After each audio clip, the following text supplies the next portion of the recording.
coming in clutch, no hang time, man, they can't keep up. Coming up on football tonight, Troy and Riverside meeting for a showdown out on US 36 Highway tonight. Can the Trojans or the Cyclones come away with the victory? Plus, Mid Buchanan 6-0 on the season, trying to keep their perfect season intact. They take a visit to North Platte to take on the Panthers tonight. And St. Joseph Christian back at home hosting King City in a Grand River Conference battle. Can the Lions get another win, or will King City keep on with their winning ways? These highlights and much more coming up on Football Tonight. The legacy of Football Tonight and what made that show and still makes that show unique to this day. You go to 15 to 18 games in 15 to 18 communities.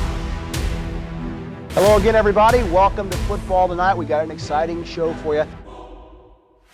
We were innovators, and I'm glad we're still running with the ball some 35 years later. It's very cool. Football Tonight's a really special part of the fall for me just because I grew up in Union Star, and you get home on a Friday night and you turn it on. Well, one of the great things that high school football brings out are the rivalries. Towns get behind their teams, schools trading wins each season. This show, really at this level in the small market television, set the tone. KU2, that's our hometown station! Football Tonight starts now.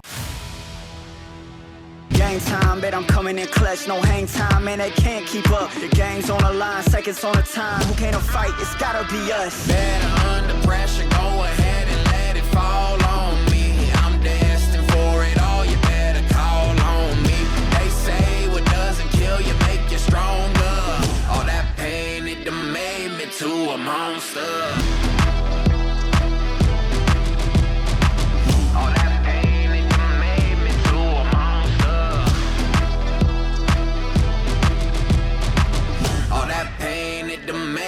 To a monster.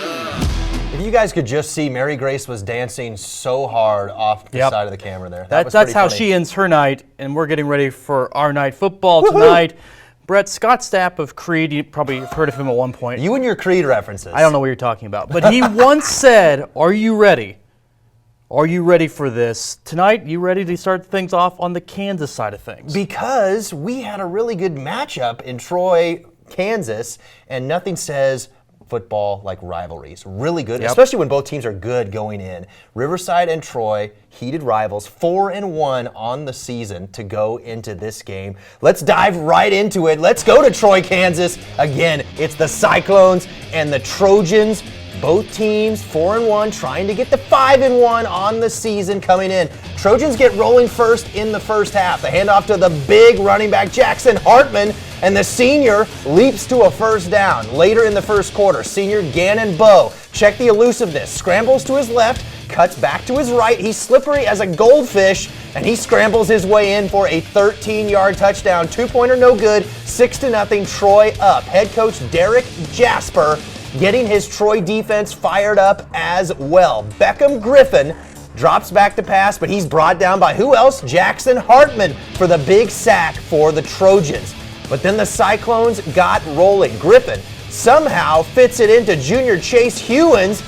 Somehow hangs on to that one for Riverside's first down. Then on 4th and 3 from the 5, it's junior to junior. Beckham Griffin, Tyzel Harrington, back of the end zone. Riverside is on the board. They take a 1-point lead with the touchdown, 7-6. After that, it was Bryce Payton's defense making all the big plays. Watch number 55, Gavin Schoenfelder bursts through the line, and the freshman brings down Bowe for the big sack for the Cyclones. Riverside would later punt in the game to Troy. Hunter Engelman finds it, but coughs it up. Ryland Smith recovers for Riverside. And then on the next Troy offensive drive, Bowe drops back, scrambles around, heaves up a prayer, but that's going to be picked up by sophomore Keegan Hughes for the Cyclones. Riverside hangs on to win by 2, 14-12 over their rival, and the Cyclones, they're 5-1 to start the season. All right, staying in Kansas, going down to Atchison. Phoenix taking on Highland Park. Atchison getting things started. Running back Aiden Ribbon takes the handoff, makes a cut, and gets the first down. Phoenix going up tempo. Colton Bonnell finds J.Z. Kelly streaking down the field, wide open. He goes in for 6. Scott's now on offense in this one. Quarterback Irons pitches it out to the running back. as the Scotties get ready to go in this one. Kahani Montgomery trying to make something happen, but gets tackled out of bounds. Atchison flying to the football in this one. Zydro Mays makes the play. Atchison gets a holding penalty backing them up. Highland Park on 2nd and 36, trying to make something happen. Throws it right in the hands of Lance Norris, who high points it, picks it up. It's a race for the pick 6. The Phoenix fans loving the effort from the team tonight. Highland Park, though, not going away quickly. Scott's already past midfield, knocking on the door. Iron hands it off to Montgomery on the fake, and he muscles his way into the end zone for their first score of the night. But the Phoenix flying high. Moving the football, Bonnell takes the snap, rolls to his right, finds Norris, who makes the sliding grab, shows the rest that he got it. Second quarter, flipping the field. Check this one out right here. Leighton Bouldridge, who says, "Get off me!" a few times into the end zone, actually goes on to win this one. They improved to 5-1 on the year. Across the way in Atchison, 2-3 Marhill hosted 1-4 Doniphan West, and Marhill wins at home 19-14, and the Ravens are 3-3 on the season. Central traveling down to Kansas City to take on Park Hill High School. The Indians fall on the road by the final of 56-30. Still ahead on football tonight, the Mid-Buchanan Dragons still have their perfect season intact. Can that continue tonight? The Dragons on the road visiting the North Platte Panthers in Dearborn. And will the Lafayette Fighting Irish get back in the win column, or can the Cameron Dragons grab the much-needed first win of the year? Stay tuned. Football tonight. We'll be right back.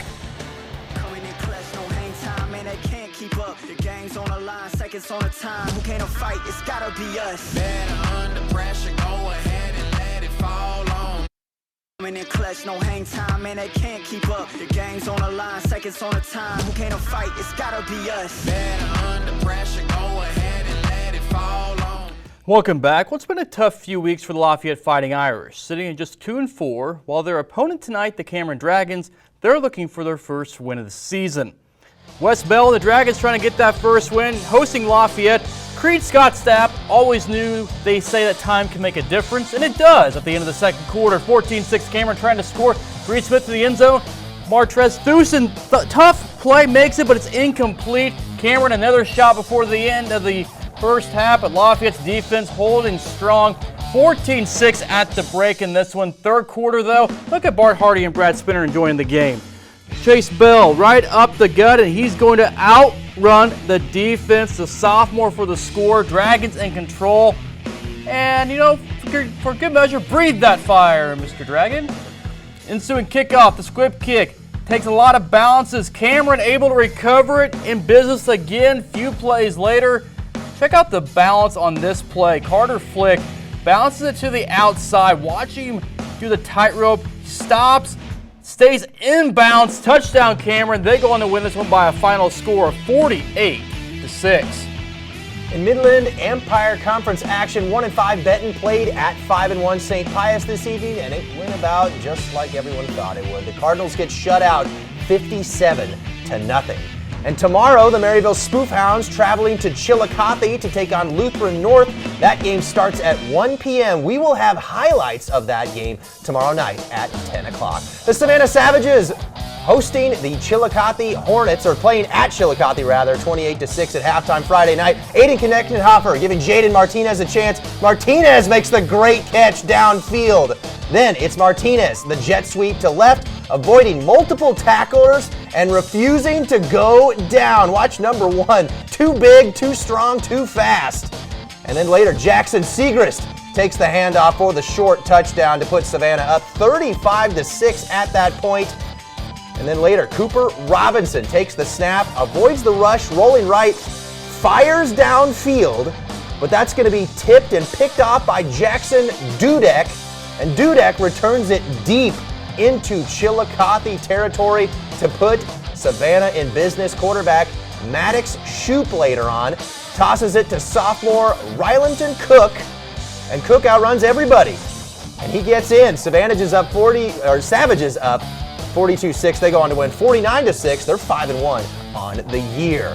Coming up in football tonight, the Albany Warriors still undefeated and hosted Stanberry this evening in Grand River Conference play. And coming up next, the East Buchanan Bulldogs welcoming in West Platte tonight. Will be the Blue Jays or the Bulldogs coming away with a KCI victory. Coming in clutch, no hang time, man, they can't keep up. The game's seconds on the time. Who can't fight? It's gotta be us. Better under pressure, go ahead and let it fall on me. Coming in clutch, no hang time, man, they can't keep up. The game's on the line, seconds on the time. Who can't fight? It's gotta be us. Better under pressure, go ahead and let it fall on me. Welcome back to football tonight. Where stands going into week number 7? Mid-Buchanan, East Buchanan, two of the top teams in the KCI, trying to keep their spots at the top to fight for a conference title later on in the year. But first, the Dragons needing to go down to Dearborn tonight for another KCI contest. Dragons facing North Platte tonight in this one. Panthers forced a punt in their first play. A big one. Weston Snook finds Brendan Mount the quick slant, and he is going to go all the way for a quick score for the Panthers. They jump out quickly in this one, trying to get some momentum against the Dragons. But next possession, Ray Smith drops back, doesn't have anything downfield, so he takes off in his own directing traffic and weaving through the defense like he's on I-29 to get to the pylon to tie the ball game up. Dragons again with the ball. Quick screen to Ian Waginka. Blockers in front of him. Turns on the afterburners and up the sideline for another Dragon touchdown. This one quickly turning into a track meet. Panthers trying to answer. Quarterback Reed play. Dylan Armstrong keeps it and shows off the speed. Running away from defenders. Going untouched for 6 more. But the Dragons having answers for everything North Platte throws at them tonight. Rafe Smith leading the Dragons again with this quarterback run down to the 2-yard line before being dragged out of bounds. Next play, Chris Kovalevich scores another Mid-Buchanan touchdown. The Dragons going to win this one 41-21 to stay unbeaten. Second half action in, let's move on here in West Platte, visiting East Buchanan in Gower. Blue Jays trailing 14-0, throwing the ball, but Trey Johnson has other plans. Interception on the sideline. Bulldogs again, the quick slant to Parker Conroy to move the chains. 2 plays later, Aiden Smith takes the handoff, gets upfield, and the senior gets in for the touchdown. Bulldogs up now 21-0. Blue Jays trying to get something going. Quick slant of their own to Alex Kinslow for a huge gain up the sideline before being drugged down with the horse collar tackle. A few plays later, Jonah McGivern trying to make something happen, but fumbles, and Emery Perry scoops it up for the Bulldogs, adding a nice return to it before getting popped out of bounds. A couple possessions later, it's Aiden Smith again. Now look at the move he puts on the safety here, shake and bake on his way into the end zone. That was nice. Bulldogs win in a shutout, 27-0 over the West Platte Blue Jays. Out at Penny High School tonight, Hamilton hosting the Lathrop Mules in this one. Hamilton scoring on their first drive. Mules turn. Senior quarterback Brody Spear gets an edge, pushed out of bounds. Eventually, Hornets will stop him on the drive. This play, heck of a catch here. Titus McBee airs it out to freshman Jared Cooley.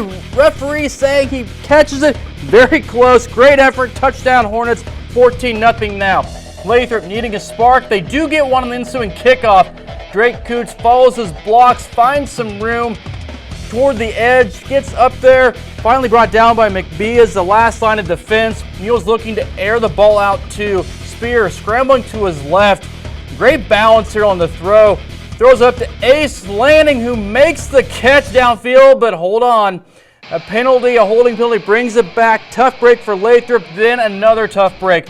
Spear on the keeper, gets some good yardage, but the ball's knocked loose. Sophomore Jack Cooley picks it up for the Hornets. Hamilton goes on to win this one by a final score 48-14. Monroe City played at Lawson tonight. The Cardinals get the win at home for their second win of the year to get to 2-5 with the 39-20 victory. South Harrison Bulldogs traveling to Brookfield to take on the Bulldogs in blue. Both teams coming in at 6-0. Something had to give. Early first on, a 3rd and long. Bryson Quinley, the screen to Cooper Johnson, and the big man rumbles down the South Harrison sideline for a very big gain from number 42. Momentum short-lived, though, as South Harrison puts it on the turf. Brookfield recovers. And the very next play for Brookfield, Jace Keller, right through the teeth of the defense, and he breaks through South Harrison for a very long run. But South Harrison would hold, forcing a turnover on downs. Next drive, Trey Switzer pump fakes, then the beautiful throw to a wide-open Siope Pulu on this one down the sideline. Great catch for the touchdown. Brookfield dominates in this one, handing South Harrison a 48-6 loss, their first loss of the season. More GRC games. Trenton, they beat Maysville at home 48-22 to improve to 2-4 on the season. Gallatin falls at home to Milan. They're 2-5 on the year with the 35-12 defeat. Staying in 11-man GRC play, Polo defeating Marceline 35-13. Panthers improved to 3-4 on the season. Well, coming up after the break, we go to the land of 8-man football. Platte Valley celebrating homecoming tonight, welcoming in the Wildcards. And can St. Joseph Christian take care of business tonight? The Lions taking on the King City Wildcats, who have won 4 straight heading in. Highlights next in sports. No hang time, man, they can't keep up. The game's on the line, seconds on the time. Who can't fight? It's gotta be us. Better under pressure, go ahead and let it fall on me. Coming in clutch, no hang time, man, they can't keep up. The game's on the line, seconds on the time. Who can't fight? It's gotta be us. Better under pressure, go ahead and let it fall on me. I'm destined for it all, you better call on me. And with that, welcome back into football tonight. Chris Roush, Brett Kennedy, Anthony Cray now getting ready for 8-man football. A lot to get to in this one. We start with, though, St. Joseph Christian and King City here in town. Pretty good battle here tonight. Let's go to the highlights in this one. Welcome back to St. Joseph Christian Lions hosting King City Wildcats. Coming out at halftime, King City up 12-6, but that lead wouldn't last for long. Mason Stewart, under center, hands it off to Peyton Hausman. Gets at the line, but gets free, runs down the sideline, goes all the way in the end zone for a touchdown. Lions up 14-6. Wildcats trying to respond. Landon Carlson in the gun. Passes out to the left quickly. Tucker Mullis. He gets forced out after a few yards. Lions back with the ball. Cy Carlson gets the handoff, finds a gap. Lions bounces out to the left and down the sideline into the end zone.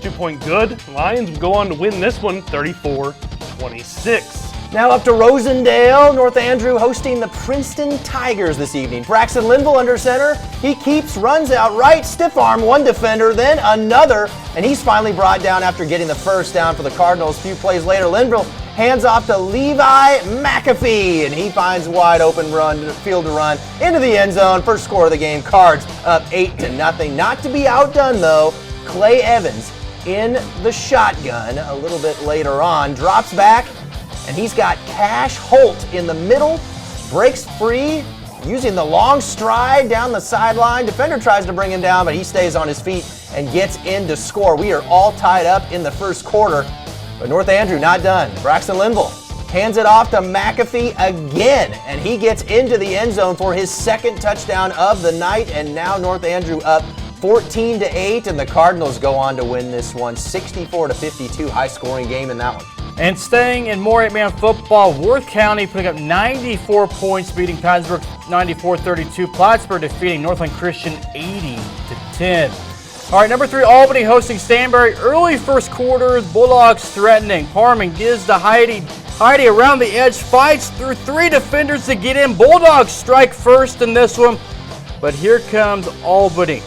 Emerson, left side of your skirt, coming across, takes the handoff around the edge, goes down the sideline and just jukes out the defender. Nothing but green grass for him. He's gone. Albany gets their first touchdown of the game in the first quarter. Later in the first half, Albany in the shadow of their own end zone. Klein fakes the handoff, gets to the edge, and guess what? There he goes. Klein will take it all the way for 6. Albany keeps on rolling along. Number 3 team in 8-man football grabs another win. They win 46-6. Rockport in Mound City tonight. The Blue Jays pecking the Panthers 46-16 for a win. Also, Nottoway Valley hosted South Holt. This game concluded with a 50-0 victory in just 2 quarters for Nottoway Valley. And the Barnard Stewartsville Osborne looking for their first win at Platte Valley, celebrating homecoming. First quarter scoreless, Platte Valley ready to make a play. Ridge Clements comes out and around, throws an alley-oop, look like toss to Justin Miller, who wins the race against Wildcards for a touchdown, 6-0 after failed point after. Wildcards trying to figure out this tough team. Later, still 6-0. Ryan Orta trying to look for an open receiver. He gets wrapped up by Landon Weirholt, who slams him to the ground, make it 2nd and 15. Platte Valley head coach Johnny Silkett getting fired up. Then Platte Valley passes the ball off to Dylan Clam, who weaves his way through defenders and gets the 2nd touchdown of the night. Platte Valley go on to win this one 52-0 against Stewartsville Osborne. Let's go to Paris, putting a goose egg on Southwest Livingston tonight, 56-0. Schuyler County falls to Bramer at home tonight by a score of 64-34. Bramer still undefeated. And don't go anywhere. When we come back, we'll have our Week 6 high school football play of the week. Stay tuned. You're watching Football Tonight. Coming in clutch, no hang time, and they can't keep up. The game's on the line, seconds on the time. Who can't fight? It's gotta be us. Better under pressure, go ahead and let it fall on me. In clutch, no hang time, and they can't keep up. The game's on the line, seconds on the time. Who can't fight? It's gotta be us. Better under pressure, go ahead and let it fall on me. I'm dead. Our play of the week for Week 6, sponsored by Anderson Ford, goes to Mid Buchanan quarterback Ray Smith and his marathon touchdown run against Lathrop last week. Remember to vote for Play of the Week every week. Click on the contest tab on our website, KQ2.com, to vote before midday on Friday every week to get your votes in. Guys, Week 7 now in the books. For Missouri, Kansas side of things, Week 6, a big game with Troy and Riverside. Riverside getting a nice victory tonight. Yeah, that was nice to see out of the Cyclones, but you figured that they would have a big year. Coming into the season, they had 10 starters back on both sides of the ball. Bryce Payton was really excited about the guys coming back, and what a victory for them against a good Troy team, their rival right down the highway there. They get a big win. They are now 5-1 to start the season. Riverside 5-1. Now you have the Cameron Dragons getting their first victory of the season as well over Lafayette, 48-6. Cameron looking good at times in that one over there, able to get the ball back to begin the third quarter. Then they get the squib kick back. They get up a couple touchdowns as well there. As you look at other things along the way as well, Mid Buchanan still undefeated. East Buchanan getting another victory. 8-man football. Platte Valley taking care of business there tonight on homecoming, getting a victory over Stewartsville Osborne. Yeah, absolutely. And we don't know really what to expect in 8-man right now with all the injuries going on. Albany suffered one tonight that could be big. In Bramer, they got a tough test. Next week is another undefeated team. So, but you see teams starting to kind of even out a little bit. North Andrews starting to rebound. The GRC is looking more like kind of what we thought, where each team is kind of right there with each other. A lot to look forward to. 8-man football next week, week number 8 on Missouri side of things, week number 7 in Kansas. But that will do it for us tonight. Week 8 of football tonight. Next Friday night, 10:35. We'll see you right back here. Bet I'm coming in clutch, no hang time, and they can't keep up. The game's on the line, seconds on the time. Who can't fight? It's gotta be us. Better under pressure, go ahead and let it fall on me. I'm destined for it all, you better call on me. They say what doesn't kill you make you stronger. All that pain, it done made me to a monster.